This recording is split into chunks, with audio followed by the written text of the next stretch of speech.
was 8 weeks pregnant when I learned my husband had another wife. I remember the exact moment the truth cracked open, like a dish slipping from wet hands and shattering on the kitchen tile. It wasn't dramatic, no yelling, no thunder outside, no ominous music. Just a soft ding from my phone at 6:47 in the morning, and a message that did not belong in the life I thought I had. But I'm getting ahead of myself. Let me start with the moment my breath left my body. That morning, I sat at the kitchen table with a mug of ginger tea pressed against my stomach. The nausea came in waves those days, but I didn't mind. I had prayed for this child. I had prayed for this family. And despite my mother's warnings, despite her quiet disapproval of my husband, Marcus, I believed life was finally giving me something gentle. The apartment was still half dark, the sun trying its best to break through the gray of early morning. Marcus had already left for work, or so I thought. He worked in logistics, something involving shipments and schedules. I never fully understood it, but he always came home tired, always smelled faintly of engine oil and peppermint gum. I thought we were okay. I thought we were building something. I thought we were a family. My mother used to say, "Baby, a woman always knows," long before the proof shows up. But I didn't know, or maybe I didn't let myself see. A ding from my phone came just as I lifted the mug for another sip. The screen lit up and I saw a name I didn't recognize. Cheryl, emergency contact. I frowned. I didn't have any Cheryl in my phone. But the message, "Please let Marcus know the hospital needs the spouse's signature. I'm already on my way." Spouse. Spouse. I stared at that word so long my tea went cold. I read the message again, slower. Then again, like maybe the letters would rearrange themselves into something less impossible. I typed back with shaky fingers. "Hi, I think this message is for someone else. I'm Marcus's wife." 3 dots appeared, disappeared, appeared again. Then the reply came, "His other wife." I felt the room tilt beneath me. I held the table edge to steady myself, but my stomach dropped so fast I thought I might faint. The baby, the one growing inside me, suddenly felt fragile under my palm. My heart thudded violently against my ribs as I typed back. "I don't understand. Please explain." This time she didn't write back. Not yet. Instead, my phone started ringing. I didn't recognize the number, but something in me knew I had to answer. When I picked up, all I could hear was a woman breathing hard like she had run to her car. "Hello," I whispered. There was a shaky exhale on the other end, then, "My name is Cheryl. I'm married to Marcus, and he told me you were his cousin." I stood up so fast my chair screeched across the floor. "My cousin," I whispered, my hand covering my mouth. "Yes, his cousin. He said you were his sick cousin from out of town, that you needed a place to stay." My knees buckled, and I slid into the chair again. For a moment, I couldn't breathe, couldn't think. The world narrowed to a tight ringing in my ears. Cheryl continued, her voice trembling. "I found a prescription bottle in his jacket. Your name was on it, prenatal vitamins. That's when I realized something was wrong." I gripped the edge of the table. "So you called me." "I didn't know what else to do," she whispered. "I needed to know who you were." My whole body turned cold. I wanted to deny it. I wanted to tell her she had the wrong man. I wanted it to be some horrible coincidence. But I knew. In one instant, in one message, 1,000 small moments I had brushed off came back with painful clarity. The nights Marcus said he had emergency work shifts, the sudden business trips, the way he guarded his wallet, then moved it to his bedside drawer. The second phone he claimed was for work only. The time he panicked when I answered a call for him. The weekends he insisted on visiting his cousin alone. Little cracks, ones I had covered with hope. Now they were gaping. Cheryl's voice came again, soft, broken. "I just thought his wife should know." Wife. The word felt unfamiliar in my mouth suddenly. Heavy, false, broken, my breath grew shallow. I pressed my palm against my stomach, instinctively protecting my child from the truth unraveling around me. I managed to whisper, "Can we meet?" Cheryl paused. "Are you safe?" she finally asked. I nodded even though she couldn't see me. "Yes, I need to see the papers. I need to know." And that's how everything changed. That was the morning I realized the man I loved, the man whose child I was carrying, had built an entire second life without me. But before I tell you about what happened when I met Cheryl, before I tell you about the lies, the documents, the confrontation, I need to tell you how I got here in the first place. Because stories like mine don't begin with betrayal. They begin with love, or at least what we call love when we're too lonely or too hopeful to recognize its shape. So let me take you back before that morning.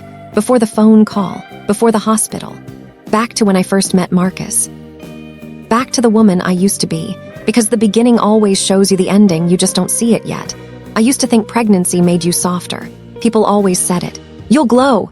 You'll feel connected, you'll be calmer. Maybe it was true for some women. But for me, pregnancy sharpened everything, every sound, every emotion, every fear, and every hope, especially the hopes. Before everything fell apart, my life felt almost normal, peaceful even. Our home was a small 2-bedroom apartment on the east side of the city. Nothing fancy, old wooden floors, white walls that needed repainting, and a kitchen where the tiles always felt cold under my feet. But it was ours. Or at least, I believed it was. Every morning, I would wake up before him, partly because my nausea wouldn't let me sleep past 7, partly because I liked watching the light seep in through the curtains. That soft, golden glow across the living room made me believe life would be okay. I would shuffle to the kitchen, make ginger tea, and sit on the couch with the small blanket my mother crocheted for me. Back then, it was easy to pretend the world was gentle. And then there was him, Arav. His laugh, deep and warm, always filled the room before I even saw him. He liked to wrap his arms around me from behind, press his chin to my shoulder, and whisper, "Good morning, Mama." He said it with a smile every time, Mama, as if the word itself was a promise. He was different in those days, present, attentive, soft. He'd run his fingers through my hair, make breakfast, rub my feet when they swelled. When I couldn't sleep, he'd sit beside me, gently tracing circles on my back, murmuring stories from his childhood until I drifted off. I used to think, this is what love looks like. Some nights after dinner, we would lie on the rug and talk about the baby. He wanted a girl. I wanted a boy. We would laugh about how the baby kicked more when he talked, and he joked that the baby already preferred him. We even had names picked out. Life felt simple, maybe too simple. Because now, looking back, I realized something. Every peaceful moment had a shadow behind it, tiny, soft, easy to ignore. But those shadows were warnings. I just didn't know it yet. It started subtly. Arav began spending more time out, work meetings, late-night calls. Sudden urgent projects that needed him on weekends. At first, I brushed it off. People get busy. Responsibilities grow. And pregnancy made me emotional. I blamed my hormones for the unease curling inside my chest. One night when he came home late, I noticed his shirt smelled faintly of jasmine perfume. Not mine. I didn't wear perfume anymore. The scents made me nauseous. But I said nothing. I told myself it was from the office. Maybe a colleague hugged him. Maybe someone brushed past him. Maybe I was being dramatic. Pregnancy makes you overthink, right? I forced myself to believe that. Another time, he came home wearing a different shirt than the one he left with. He said he spilled coffee at work. I laughed and told him he needed to be more careful. I wanted to trust him. I needed to. Trust is a fragile thing. It survives on the smallest lies we tell ourselves. My mother visited often during that time. She lived only a bus ride away, and she insisted on bringing me homemade soup every week. She said it strengthened the baby. She would sit on the edge of my bed, look around the apartment, and talk in that calm, measured voice she always had. But around the end of the second month, she began asking quiet, uncomfortable questions. Arav seems tired these days, she'd say. Or, does he still eat dinner with you? Or the worst one, are you truly happy, Beta? I always smiled and nodded. I always said yes. I always pretended nothing was wrong. Maybe I was lying to her. Maybe I was lying to myself. But she watched me with eyes sharper than mine. Eyes that had lived more life, seen more betrayal, survived more heartbreak. One afternoon, when Arav came home unexpectedly, she watched him greet me. She noticed the way he looked away when I asked where he had been. She noticed the tightness in his smile, the tension in his hands. I didn't want to notice those things, but she did. And I could feel the worry radiating off her, a quiet storm building behind her eyes. "Beta," she whispered when he went to the bathroom. "You sure he's telling you everything?" I forced a laugh. Of course he was, he had to be. She didn't look convinced. But the truth is, back then I needed to believe in him. I needed the stability, the love, the illusion of safety. The baby inside me became my anchor, my reason to keep pretending everything was fine.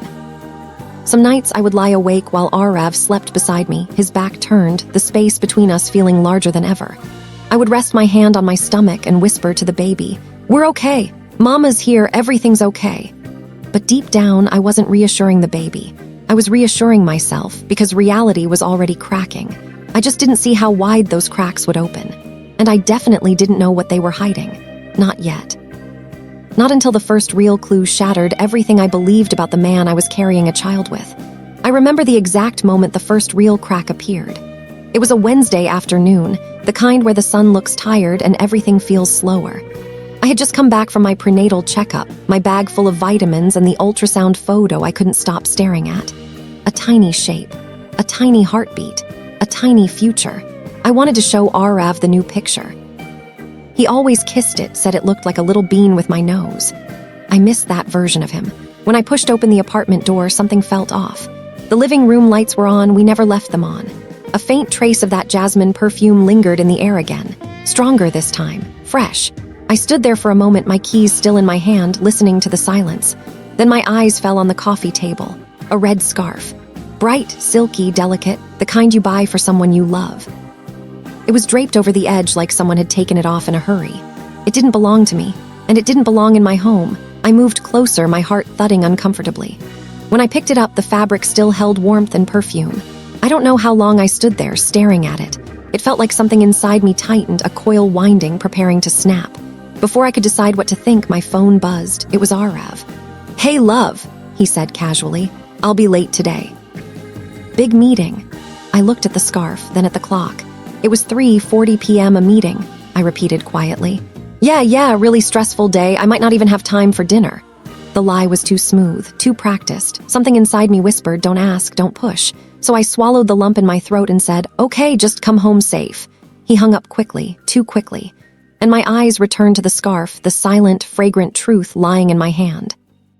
That night, I confronted the apartment like it was an unfamiliar place. I walked slowly through every room, noticing things I had ignored before, a glass with lipstick on the rim, a faint heel mark on the carpet, a misplaced cushion on the couch.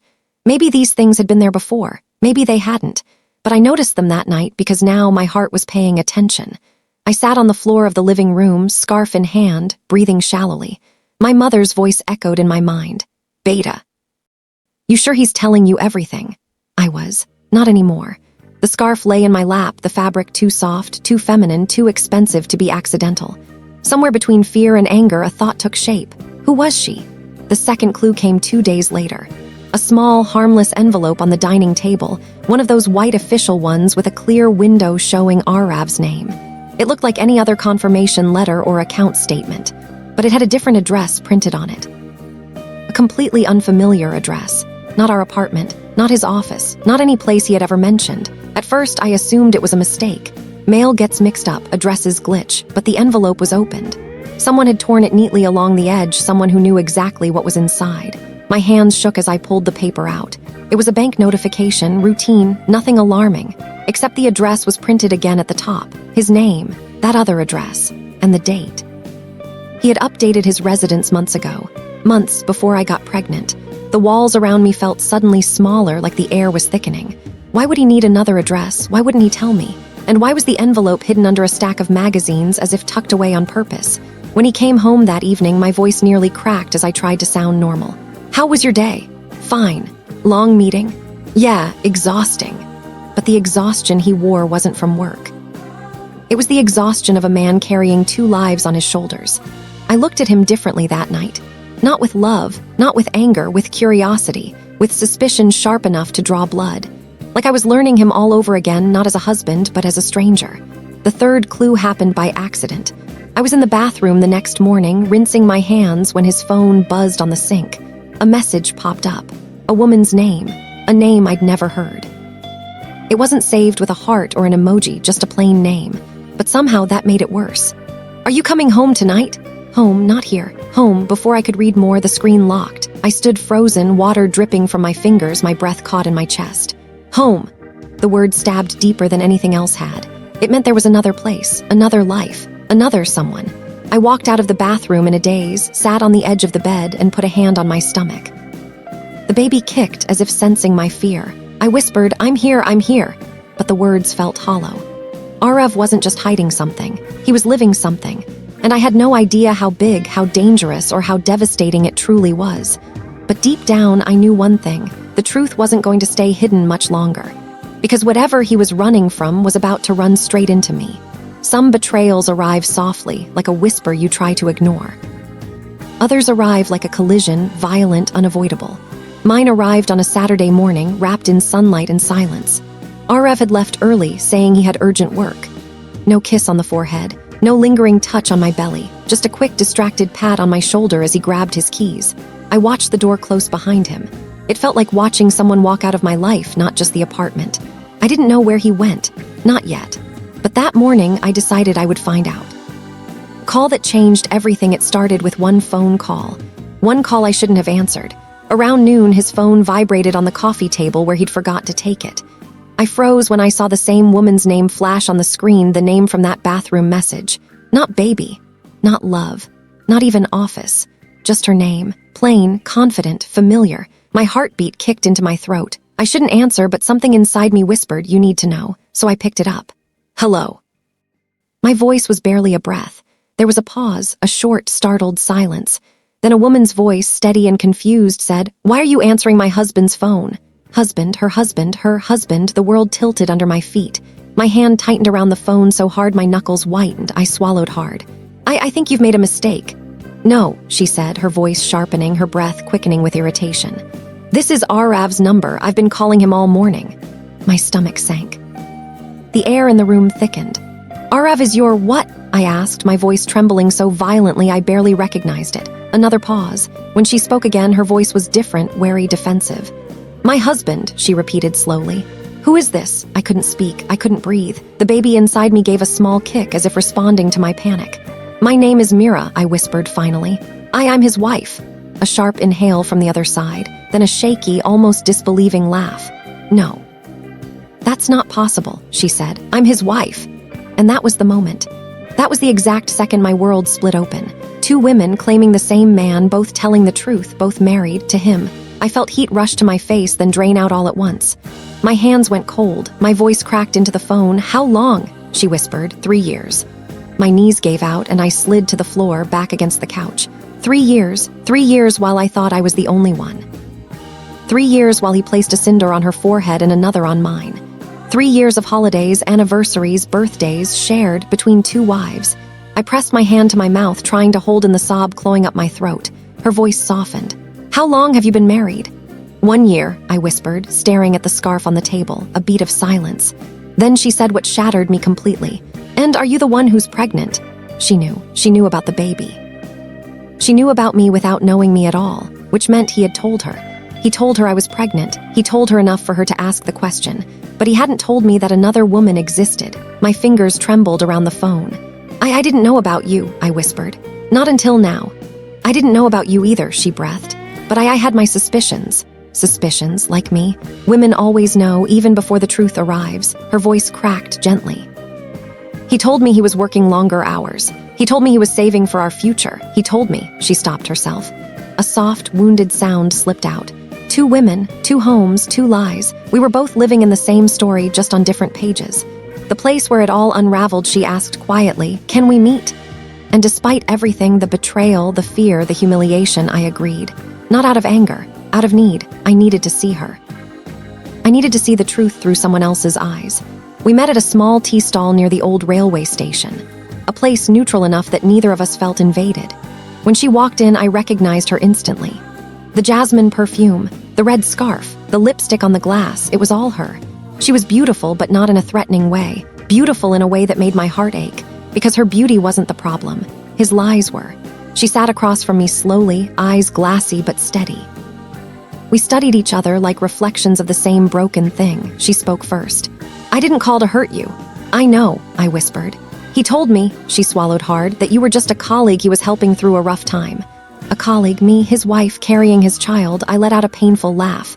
"He told me you were his client." We both went quiet, 2 women with matching bruises, invisible but deep. "He never mentioned marriage?" I asked. She shook her head. But then, almost painfully, she pulled out a small wallet photo. Arav and a Sherwani smiling at her, their wedding, their real wedding. I felt the first tear slide down my face. She whispered, "We got married in Jaipur. My family was there. His wasn't. He said they were upset with him. I believed him." "And me," I whispered. "We had a small court marriage. My mother didn't like him, and he told me his parents were old-fashioned." We looked at each other. We both believed him. We both built a home on the same foundation, his lies. Then she said something that made my heart stop. "He has another phone." Another phone. Not the one I held, not the one that buzzed on the bathroom sink. Another one, the real one. "He keeps it at his other house," she whispered. His other house, the address on the envelope. My stomach twisted, my nails dug into my palms. The truth wasn't just betrayal, it was bigger. He wasn't cheating. He was married, twice, living 2 lives. And one of them included me, pregnant, hopeful, blind. As I sat there across from the other woman who unknowingly shared my husband, something inside me hardened. Not anger, not jealousy, not even hurt. Clarity. A cold, calm clarity. He had built 2 lives, now both were colliding. And someone, maybe all of us, was going to get crushed. I didn't go home right away.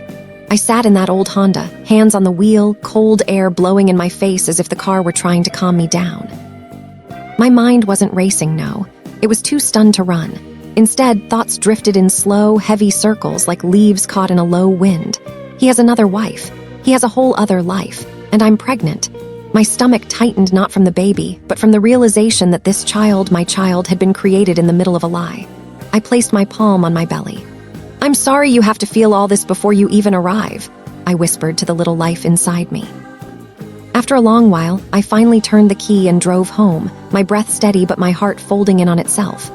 The confrontation begins when I stepped inside. Raj was sitting on the sofa, feet up, scrolling his phone like it was any other evening in our peaceful home. He looked up casually. "Hey babe, the doctor called. Everything okay with the baby?" My throat tightened. His concern felt like another betrayal, because it was built on 2 separate foundations of lies. I stood still. Didn't take my shoes off, didn't blink. He noticed, his eyebrows came together. "You okay?" I swallowed hard. "Who is Anjali?" His face dropped, not dramatically, not instantly, but with a slow, careful precision, like someone lowering a fragile vase, hoping it won't break. "Mira, let's sit down," he said quietly. "No," I said, too sharp even for me. "I want an answer." He rubbed his face. That was his tell. Whenever he prepared a lie, he touched the bridge of his nose first. I had ignored that sign for 2 years. "Anjali is my past," he said.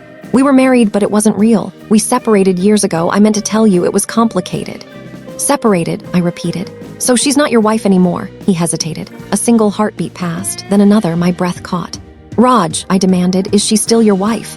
He finally looked up, and the truth was sitting right there in the whites of his eyes. He didn't have to say a word. I stepped back as if pushed. "Oh my God, Raj, how could you?" "Mira, it's not what you think. It is exactly what I think." The ringing in my ears made everything feel distant, like I was floating a few inches above my own pain. "You lied to me," I said, voice trembling with a calm I didn't feel. "You cheated on both of us, and you let me get pregnant while hiding a whole other marriage." "Please," he said, raising his hands gently, "let me explain." "Explain what?" My voice cracked. "That you're living a double life. That you treated me like some side project." He flinched. "Good. You don't understand how things were with Anjali," he tried. "It was over, I just didn't finish the paperwork." "So she's still legally your wife?" He didn't answer. Silence was louder than any confession. The quiet strategy begins something shifted inside me. Not anger, clarity. Because while Raj talked and lied and scrambled for words, I remembered something. Anjali had looked heartbroken but not shocked. Confused, yes. Hurt, yes, but she had known him. Deeply enough to recognize a lie the moment I walked into her doorway. I needed the truth straight from her, not from him. "I'm going out," I said abruptly. "Mira, wait, where are you?" I didn't answer, didn't look at him. I simply grabbed my keys and walked out. He didn't follow. Cowards rarely do. The women talk. When I showed up at Anjali's door again, she opened it with red eyes and a trembling hand. Can we talk?" I asked gently. She nodded, stepping aside. The house was small, warm, smelling faintly of masala chai. A single lamp glowed in the corner. It felt intimate, too intimate, considering the circumstances. "I'm sorry for earlier," I said softly. "I shouldn't have come at you like that." She shook her head. "No, you deserved answers." We sat across from each other like 2 women bound by a disaster neither of us caused. "He told me you were his past," I said. She let out a small, bitter laugh. "I wish," she whispered. My heart tightened. "We're still married," she admitted finally. "Legally, fully, no separation, nothing." It felt like the world dropped out beneath me. She continued, voice fragile but steady. "He told me he was working late, picking up overtime, helping cousins build their business. I trusted him." She looked at my stomach. "I had no idea he was building a whole second life with someone else." Her voice cracked at the end. I reached across the table and took her hand. She stared at me, startled. "We're both victims," I told her. "Don't blame yourself." She wiped a tear. "Why would he do this? Why 2 wives? What is he getting out of it?" I shook my head slowly. "I don't know, but I plan to find out." She nodded. "I want the truth too." In that moment, something unspoken formed between us, a delicate alliance built from broken pieces. "The plan, I'm not going to fight you," I said. "You were here first, and you didn't lie to anyone." "And I'm not going to fight you," she replied. "You didn't know." We sat quietly for a moment, listening to the hum of the ceiling fan, the soft clinking of her teacup. Then I took a deep breath. "I think he's been using both of us," I said. "Financially, emotionally, practically, I don't think we know the whole story." Her eyes widened as if a puzzle piece had clicked. "My bank withdrawals," she whispered. "And how he stopped contributing to our mortgage recently. And how he kept asking me to put bills under my name," I said. We stared at each other as realization settled in. This wasn't just infidelity. It was a pattern, a scheme, a system. My throat tightened. "He thinks we'll stay quiet, that we won't talk, that we'll blame each other instead of him." And Jolly straightened. "He doesn't know us very well, does he?" A faint smile crossed my lips. "No," I said. "He really doesn't." The phone call as I stood to leave, and Jolly hesitated. "Mira," she said softly, "what are you going to do now?" I inhaled deeply. "First," I said, "I'm going to protect my baby. And after that," I looked her in the eyes, "after that, I'm going to expose every lie he ever told. Not with rage, not with violence, not with screaming, but with truth, with documentation, with unity, with dignity." And that was the beginning of the end of Raj's double life, and the beginning of our quiet, powerful plan. The next few days felt unreal. Not quiet, not peaceful, just charged, like the heavy air before a storm when the clouds stop pretending. I woke up every morning knowing something was coming, something big. And this time he wouldn't be able to hide it behind charm or jokes or "you misunderstood." He had run out of places to hide. But the truth, I wasn't preparing to destroy him. I was preparing to save myself. The first spark goes public. It started small. A text from one of his co-workers, a woman I barely knew, popped up on my phone. "Is everything okay between you two? He hasn't been at work since Monday." I sat there staring at the message, realizing he wasn't just avoiding me. He was avoiding everyone. The man who used to brag about never missing work a single day in 7 years hadn't shown up for an entire week, which meant he knew the walls were closing in, and he knew they weren't just my walls anymore. Word had begun to slip. Someone from his family must have leaked something, or maybe he confessed too much in his panic. Either way, whispers were starting, and whispers grow legs. The lie that finally broke loose 2 days later, I received a message from an unknown number, a picture message. It was a screenshot of a Facebook post written by a woman I didn't recognize, and my stomach tightened. It read, "Ladies, if you think you truly know your man, think again. Some of them have 2 families. Ask me how I know." I reread those last 4 words, "Ask me how I know." The comments under the post were blowing up: curious women, angry women, laughing women, confused men. The post didn't name him, but enough people already had guesses. And the scary thing, none of this came from me. I hadn't gone public. I hadn't exposed him. He was falling apart on his own, under the weight of his own lies. Then came the official letter 3 days later. An envelope arrived from the district office. His name was on it. My name was on it. My mother's words echoed in my ears. "Beta, this is not just betrayal, this is criminal." My hands shook as I opened the envelope. Inside was a formal notice. Due to conflicting marital documentation submitted by the subject, an investigation has been opened regarding possible bigamy, fraudulent papers, and concealed marriage history. I sat down slowly, feeling the air leave my lungs. This wasn't private anymore. This wasn't just between families. This wasn't just a household fight. This was legal, real, public. And once the government steps in, there is no more hiding. His family reaches out. Finally that evening, his older brother called me. His voice was calm, too calm, like someone speaking through a mask. "We heard there is an investigation. We want to meet." I agreed. Not because I expected support, and not because I cared about their approval, but because I wanted to hear what they knew all along. Family confrontation. We met at a quiet tea stall, neutral ground. His mother, his brother, and his sister-in-law were already seated. Their faces were dull with embarrassment, anger, and something else, fear. The first thing his mother said was, "We warned him. We told him he cannot live a double life, but we did not know he would drag you into this level of trouble." My throat tightened. "Drag me into trouble," I repeated. "As if I came looking for this," his brother sighed. "What he did is not something we can defend." Finally, honesty, late but still honesty. Then the sister-in-law leaned in, her voice was softer. "You know he's been married before, right?" "Yes," I said. "I saw the papers." She shook her head. "No, I mean before that." My heart stopped. "A second secret marriage, a past he buried even deeper," she continued. "He didn't divorce his first wife either. He left her, just disappeared." My mouth went dry. "He abandoned a whole marriage," she nodded. "And he never told us the full truth. We found out later from her family. That's why his own father doesn't speak to him anymore." My hands turned cold. He didn't just lie, he had built a career out of it. Layer after layer after layer of deception, each new woman added like another room to a secret house he hoped no one would ever enter. But the walls had finally cracked. The public collapse begins by the end of the week. Everything imploded. His workplace suspended him. Rumors spread across Facebook, WhatsApp groups, even the local community pages. People began posting things like, "Be careful who you marry, some men are living double lives. Trust your intuition, documents don't lie. Women deserve better than hidden marriages." His name wasn't mentioned, but his acquaintances knew. His co-workers knew. His family knew. Our relatives knew. And most importantly, he knew that everyone finally saw the truth. The mask had fallen and shattered. And then his message came at 2:13 a.m. He texted me for the first time in weeks. Just one line, "Can we talk before everything gets worse?" Before everything gets worse. As if things hadn't already burned down to ash. As if his only fear was the consequences, not the damage he caused. As if I should help him save his reputation. I stared at the message. No anger, no begging, no apology, no regret, just fear. Fear of the world finally seeing him. Fear of losing control. Fear of exposure. And for the first time in my life, I felt nothing. Not love, not hate, not sadness, just clarity. I typed back, "You can speak to the investigators, not me." And I blocked his number. I didn't need to fight anymore. I didn't need to expose anything.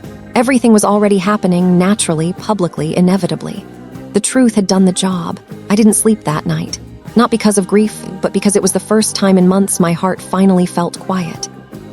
The house was still, except for the old ceiling fan tapping softly as it rotated. The baby inside me shifted gently, almost as if he sensed my calm. I placed my hand over my stomach, whispering, "It's just us now, and that's enough." For the first time since the nightmare began, I meant it. I wasn't waking up with dread. I wasn't waiting for Yash to call, apologize, manipulate, or twist words. I wasn't replaying scenes in my head, asking where I went wrong. That version of me, the confused, hopeful, hurting woman, was gone. What remained was someone quieter, steadier, and strangely thankful. Thankful that the truth came out before my child grew up in deception. Thankful that I would never again share a home with a liar who split himself between families. Thankful that I found the strength to walk away in front of everyone. The next morning was the beginning of a new life. A new household, a new rhythm. Maya insisted I stay with her after the confrontation, at least for a few weeks. Her home, always chaotic, always noisy, felt warm in a way I desperately needed. The smell of fresh ginger chai drifted through the hallways. Children's laughter echoed from the backyard. There was life here. Joy. I took the guest room near the window. Each morning, sunlight spilled across the bedspread, warming my feet before I even got out of bed. I would sit against the headboard, feeling the quiet flutter of my baby, letting myself enjoy something I hadn't felt in months. Peace that wasn't borrowed. Peace that wasn't conditional. Peace that wasn't fake. The neighbors had already started talking after the confrontation, but not in the way I feared. Instead of shame or judgment, people came to check on me. One woman brought home-cooked meals. Another dropped off baby clothes. An elderly couple from 2 doors down placed a small envelope on the porch, a note that said, "You deserved better, stay strong." Every gesture felt like a stitch closing an old wound. But the biggest support of all was my mother. My mother returned not with anger, but with tears. She arrived unannounced one morning, standing at the doorstep in a faded cotton sari, eyes red and heavy. The moment she saw me, her face crumbled. "Oh, Beta, look at you." Her voice broke as she pulled me into her arms, holding me tighter than she had in years. For a long moment, neither of us spoke. Her tears soaked into my shoulder. My breath shook against her neck. When she finally stepped back, she touched my cheeks gently, as if confirming I was still real. "I should have taken you away the moment I sensed something was wrong," she whispered. "Mothers always know, but I didn't push hard enough, and I'm sorry." I shook my head. "No, Ma. You were the only one who tried to protect me." We sat together on the couch, her hand over mine, her thumb rubbing circles like she used to when I was a child. "I don't want you to worry about anything anymore," she said firmly. "You are not alone. This baby is not alone." Her voice carried a quiet strength I had forgotten existed in her, the same strength I now felt growing inside me. Yash tried calling, but I didn't pick up. His name flashed across my screen 3 times that evening. Maya saw it first. "You're not answering that," she said, taking the phone and placing it face down on the counter. "I don't plan to," I replied calmly, because truthfully, I didn't need closure from him. I didn't need apologies. And I certainly didn't need explanations. A man who builds a second life behind your back doesn't do it by accident. A man who hides an entire wife doesn't do it out of confusion. A man who fathers 2 households doesn't suddenly change because you confront him. I was finally done romanticizing the potential of who he could be. The reality was enough. He was a liar, a manipulator, and I realized now a coward. Some losses are blessings that arrive disguised as heartbreak. The baby shower that saved my heart a week later, Maya surprised me. She gathered all the women in the neighborhood, filled the living room with marigold garlands and soft music, and threw me a baby shower. It wasn't extravagant. It wasn't rehearsed or perfect. It wasn't the kind of celebration people post on Instagram. It was real, warm, messy, full of laughter and noise and love. Someone brought tiny socks. Another brought a hand-knitted blanket. One mother gifted a set of lullaby CDs. The women took turns placing their hands on my stomach, blessing the child growing inside me. As they sang traditional songs, I closed my eyes and breathed deeply. For the first time, the idea of being a single mother didn't terrify me. It felt like an honor. A responsibility. A chance to raise a child without lies in his home, without secrets in his hallways, without another woman's tears hidden behind closed doors. My son would have me, and that would be enough. A tear slipped down my cheek, not from sadness, but from gratitude. Maya noticed, squeezing my hand. "See," she whispered, "you're already stronger than you think." And I realized she was right. A letter I wrote but never sent. One evening, after everyone had gone to sleep, I sat at the corner desk with a pen and a blank sheet of paper. I wrote a letter to Yash, not to reconcile, not to explain, not to beg, but to release. The words flowed easily. "You lied. You broke the home we were building before it even began, but I refuse to let your sins shape the life of my child. You don't get to define my story or his. We will build our own life away from your shadows. And one day, when he asks who his father is, I will tell him the truth, but I will also tell him I chose strength over suffering." When I finished, I folded the letter carefully. Then I tore it into pieces. Some things deserve to be said, but not delivered. Letting go is not about forgiveness. Sometimes it's simply about choosing peace over chaos. My life began again. Quietly, the weeks passed softly. Doctor appointments, walks in the morning sun, late night talks with my mother. Baby kicks that made me laugh unexpectedly. I felt myself returning the real me. Not the woman who begged for attention, not the woman who waited for texts, not the woman who cried in silence. I was becoming the woman I should have been all along, boundaried, brave, whole. And slowly the grief loosened its grip, not because I forgot what happened, but because I learned from it. Because pain, when faced with honesty, becomes wisdom, and wisdom becomes freedom. When I look back now, I don't think of Yash. Not the man he pretended to be, not the husband he failed to become, and not the father he chose not to stand as. I think of the quiet mornings when my son kicks softly beneath my skin. I think of my mother's hands holding mine after years of distance. I think of Maya's voice telling me, "You are enough." I think of the home I found after losing one, and the peace I discovered after losing him. People often say heartbreak breaks you. But I've learned something different. Sometimes heartbreak sets you free. It frees you from illusions. It frees you from waiting for someone who was never really there. It frees you from the weight of someone else's choices. And most importantly, it frees you to rebuild the life you deserved all along. I don't hate him anymore. Hate takes energy, and I want to spend all of mine on the child who will soon call me Ma. A child who will grow up in truth, not lies. In peace, not confusion.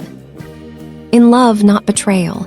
If you're listening to my story today, I want you to remember this. You don't need a perfect partner to build a beautiful life.